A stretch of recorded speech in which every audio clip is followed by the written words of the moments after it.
오늘 같이 나누실 말씀은 구약성경 사사기 20장 17절부터 29절 말씀까지입니다.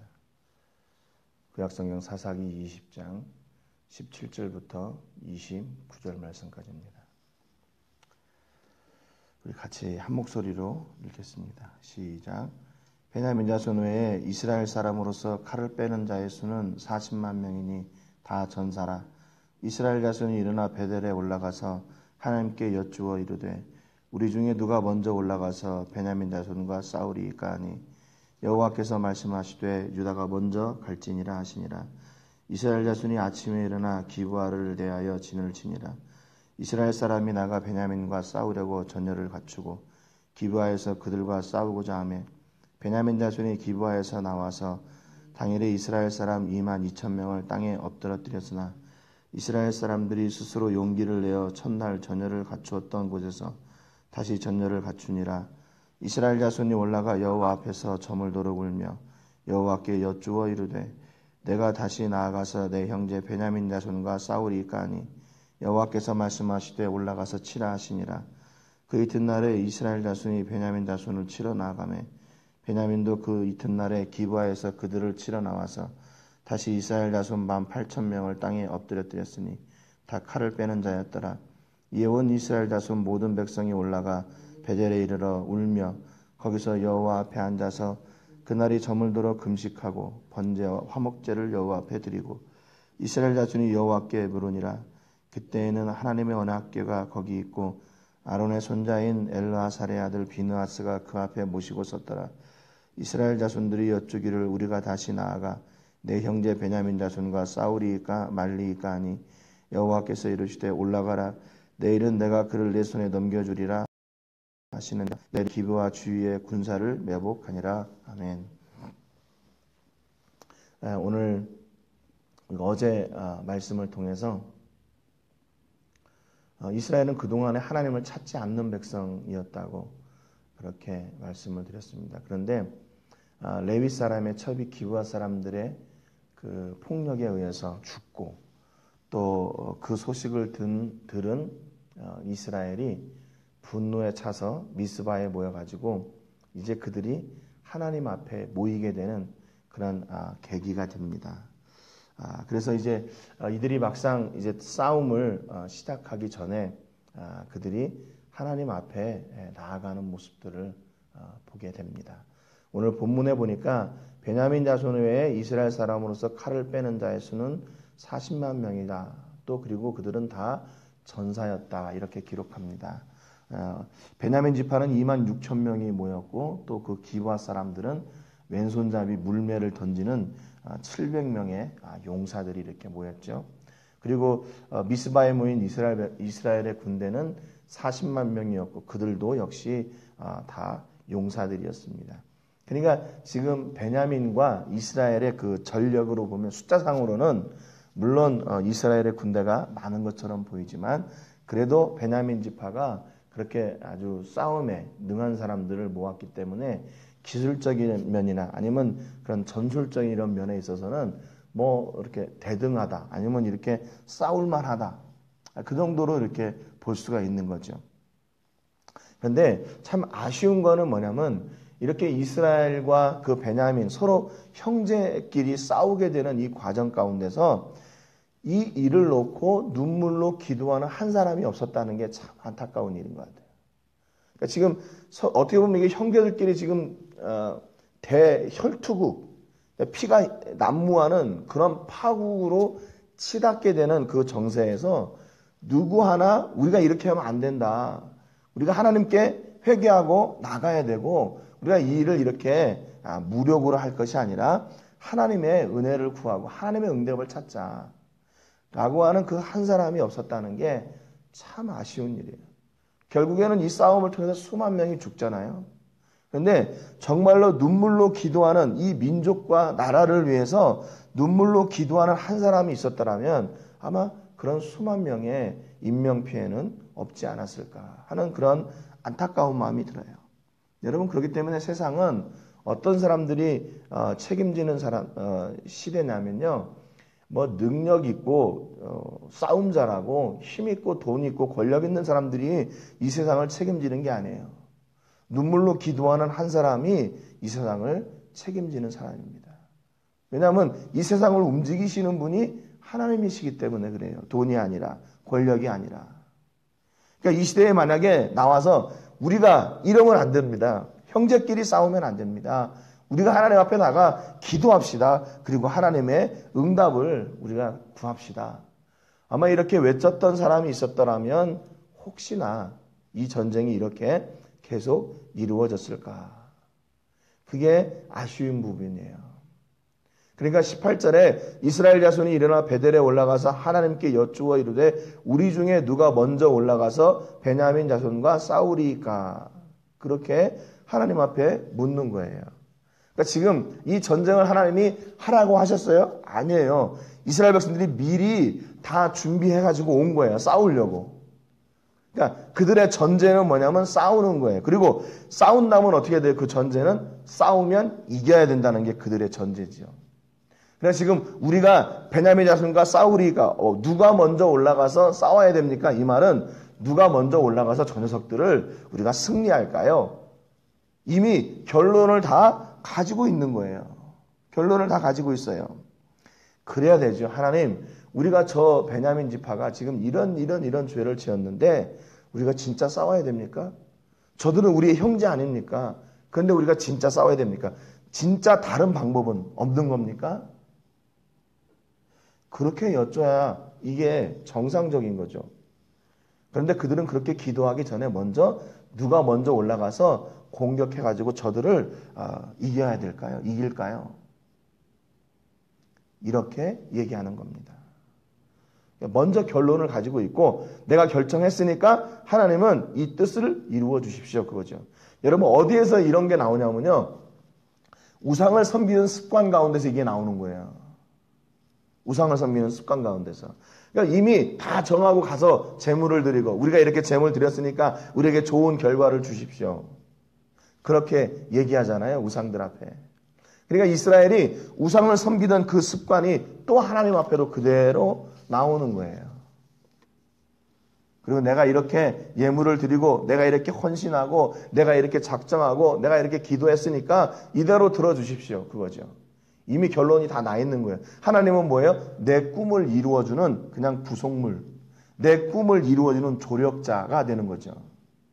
여러분 성경에 어디에 하나님이 우리의 조력자라고 되어 있습니까? 우리가 하나님의 동역자죠. 그러니까 하나님의 뜻을 이룰 수 있도록 하나님 내게 힘을 주십시오. 기도가 바로 그거죠. 하나님 내가 무엇을 해야 됩니까? 하나님의 뜻을 내게 알려주시고 또 내가 그 하나님의 뜻을 알았다면 그 뜻을 이루어갈 수 있도록 내게 능력을 주십시오. 그게 바로 기도죠. 그런데 기도를 착각하는 게 내가 이렇게 다 계획하고 이렇게 하려고 하니까 하나님 이걸 이루어 주십시오. 그게 기도인 줄 알고 있어요. 지금 이스라엘 백성들이. 그러니까 겉모양은 기도하는 것처럼 보이는데 진심으로 하나님을 신뢰하는 그 믿음은 그 안에 없는 거예요. 하나님이 내 뒤에 따라오시는 그냥 부속물처럼 여기는 거예요. 그런데 참 희한한 건 뭐냐면요. 하나님께서 그들의 기도를 응답해 주셔요. 그들의 기도를 응답해 주셔요. 그래서 유다가 먼저 가라. 그렇게 말씀하세요. 여러분 이제 보십시오. 왜 하나님께서 이렇게 말씀하셨나? 이스라엘을요. 다듬어 가시려고 지금 말씀하시는 거예요. 다듬어 가세요.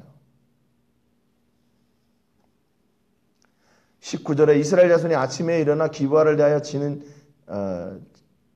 치니라. 이스라엘 사람이 나가 베냐민과 싸우려고 전열을 갖추고 기브아에서 그들과 싸우고자 하매 베냐민 자손이 기브아에서 나와서 당일에 이스라엘 사람 22,000명을 땅에 엎드렸다 그랬습니다.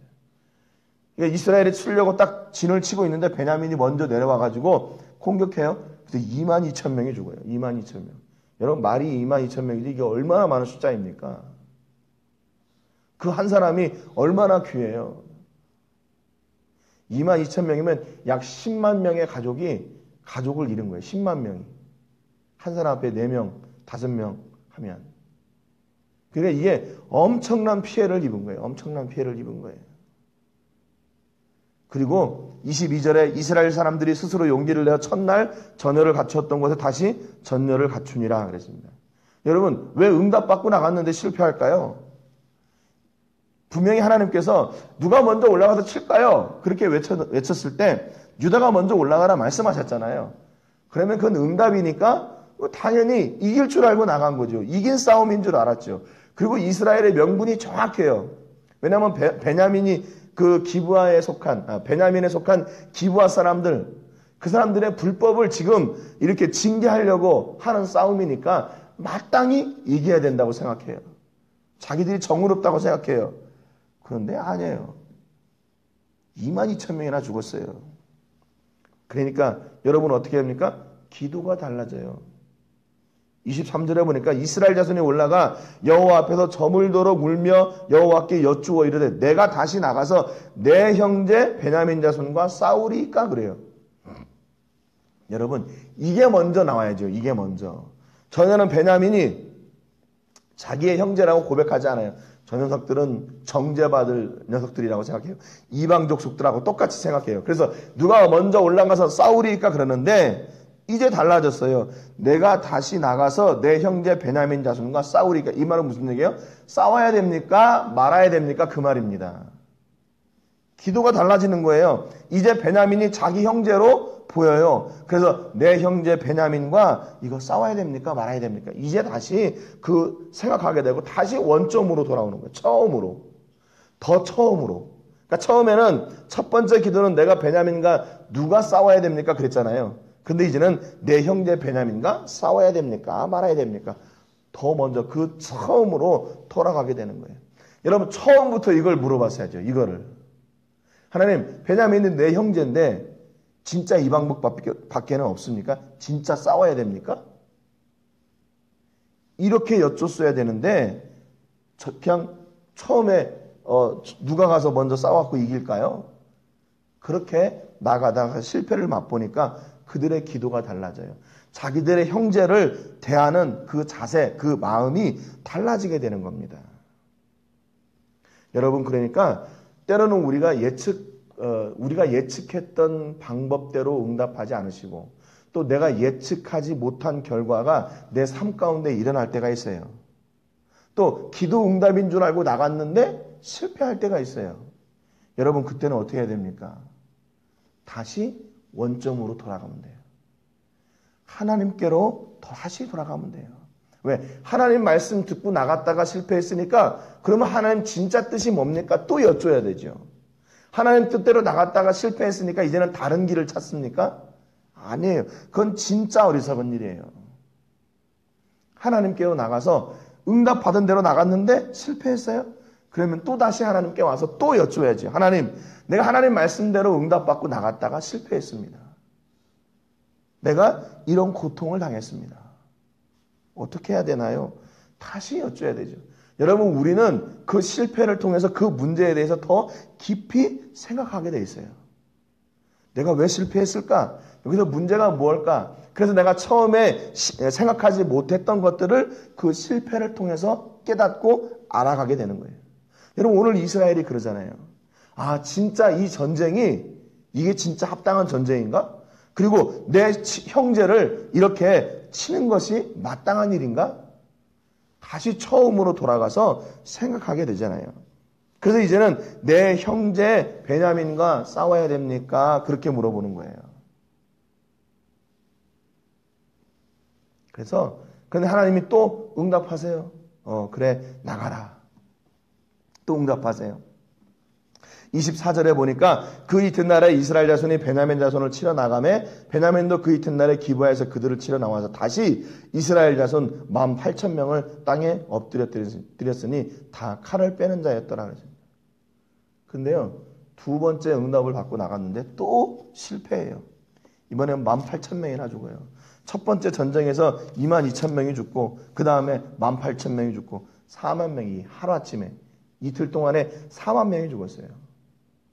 여러분 이게 얼마나 이게 잔혹한 일입니까? 얼마나 잔혹한 일이에요. 그 레위의 첩이 죽었다고 해가지고 이걸 징계하러 왔다가 4만 명이 죽었어요. 4만 명. 이게 레위 사람이 이걸 지혜롭게 해결했더라면 이런 불상사가 없었죠.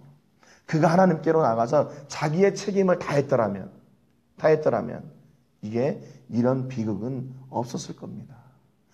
형제끼리 싸워가지고 4만 명이나 되는 사람들이 죽어버렸어요. 또 이스라엘은 하나님께 응답받고 나갔는데 또 실패를 맛봤어요. 이게 무슨 일입니까? 그러니까 하나님은 분명히 이 일을 통해서 이스라엘 백성들에게 말씀하시고 그들을 지금 다루어 가시는 거예요. 그런데 정말 비참하게 다루어 가시는 거예요.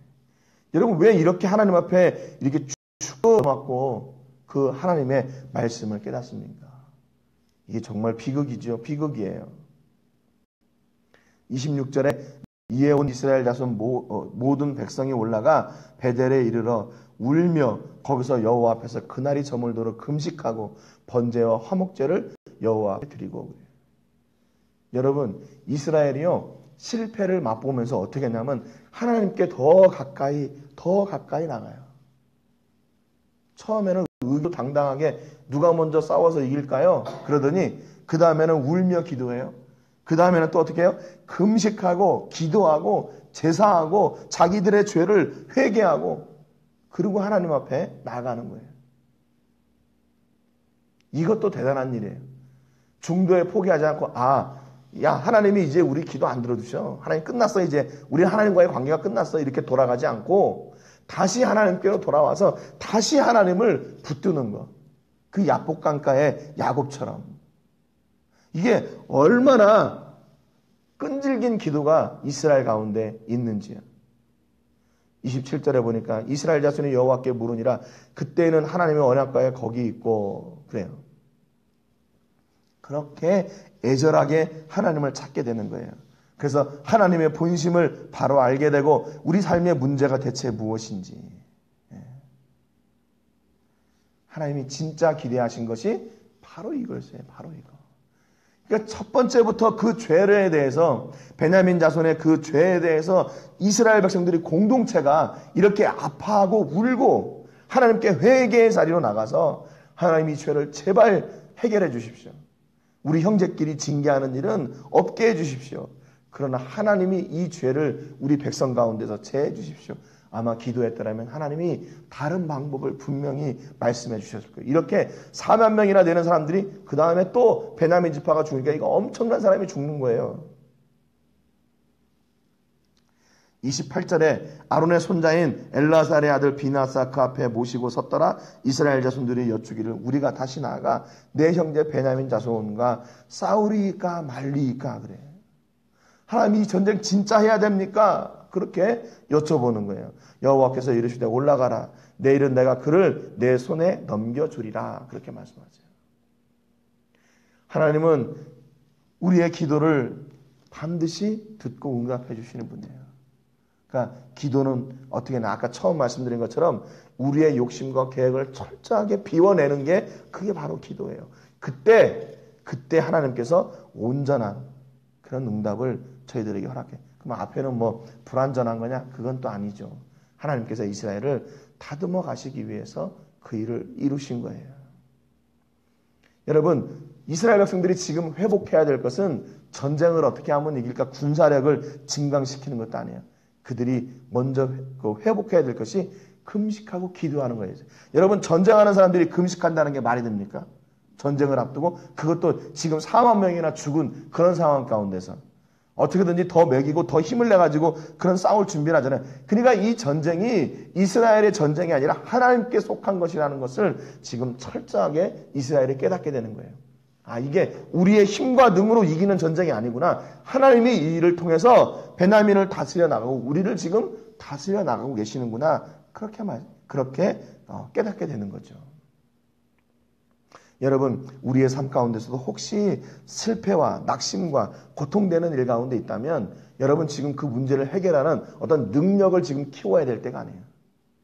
지금 하나님께로 다시 돌아가서 다시 우리가 하나님께 더 깊은 관계로 나아가야 돼요. 더 깊이 기도하고 금식하고 예배하고 찬송하고 하는 그 자리에 앉을 때 그 자리로 다시 돌아가고 하나님이 나의 아버지심을 고백하고 하나님의 응답을 쫓아 나가기로 작정하고 또 하나님께서 주시는 그 은혜와 능력으로 나가겠다고 나갈 때 하나님이 그 일을 책임져 주십니다. 그래서 이스라엘이 그렇게 자신을 비워내고 하나님으로 채우고 자기 힘으로 잘 살 줄 알았는데 자기 능력으로 잘 될 줄 알았는데 안 된 것을 그들이 깨닫게 됐어요. 그래서 하나님을 더 깊이 의지하게 됩니다. 실패 뒤에 하나님께로 나갔어요. 그렇다면 그 자리가 바로 성공의 자리예요. 그 자리가 바로 축복의 자리인 겁니다. 그래서 그들은 다시 힘을 얻고 29절에 이스라엘이 기브아 주위에 군사를 매복하고 다시 하나님이 세우시는 그 뜻의 그 은혜의 자리로 나가게 되는 거예요. 여러분의 삶 가운데서도 혹시 실패가 계속되고 있습니까? 낙심하지 말고 포기하지 말고 하나님께서 주시는 그 은혜의 자리로 또 능력의 자리로 회복의 자리로 돌아가시는 그리고 다시 하나님의 응답을 쫓아나가는 은혜가 있기를 주님의 이름으로 축복합니다. 기도하겠습니다. 하나님 아버지 감사드립니다. 오늘 베냐민 지파를 징계하고 그들의 악을 복수하러 나왔던 이스라엘과의 실제 전쟁이 이루어지며 그들이 얼마나 큰 아픔을 당하게 되었는지 오늘 말씀을 통해서 봅니다. 진작에 어느 한 사람이 이 나라와 민족을 위해서 눈물로 기도하고 그들을 하나님 앞에 다시 돌아오게 하는 그런 믿음의 사람이 있었더라면 이런 비극은 일어나지 않았을 텐데 그들은 자기의 뜻대로 결정하고 나가 하나님 우리가 싸우겠으니 우리가 이기게 해달라고 하는 그런 이기적인 기도를 통해 그 문제를 다시 한번 깊이 깨닫게 되고 하나님께서 주시는 그 실패를 통해 그들이 하나님을 어떻게 섬기고 또 하나님의 진정한 뜻이 무엇인지를 구하게 되고 그들이 금식하고 기도하고 예배하는 자리로 나가게 됐습니다. 하나님 우리가 혹시 삶 가운데 실패하고 있습니까? 그렇다면 낙심하지 말게 하시고 다시 하나님께로 돌아가게 해주옵소서. 그래서 그 자리에서 다시 시작하게 하시고 하나님과의 더 깊은 교제로 말미암아 하나님이 주시는 그 문제의 참뜻 그 의미들을 깨닫고 다시 말씀의 자리에 서고 순종의 자리에 서고 은혜의 자리에 서고 회복의 자리에 서는 모든 식구들이 되게 하여 주시옵소서. 특별히 유광수 장로님의 장례 예식이 진행되고 있습니다. 하나님 함께 해주셔서 유족들이 지치지 않게 하시고 또한 그곳에 오고 가는 모든 사람들이 하나님의 은혜를 깨닫고 그들 또한 하나님을 다시 생각하고 그들의 신앙을 다시 생각할 수 있는 기회가 되게 해 주옵소서. 모든 영광을 하나님이 받으시고 감사드리며 예수님의 이름으로 기도드립니다. 아멘.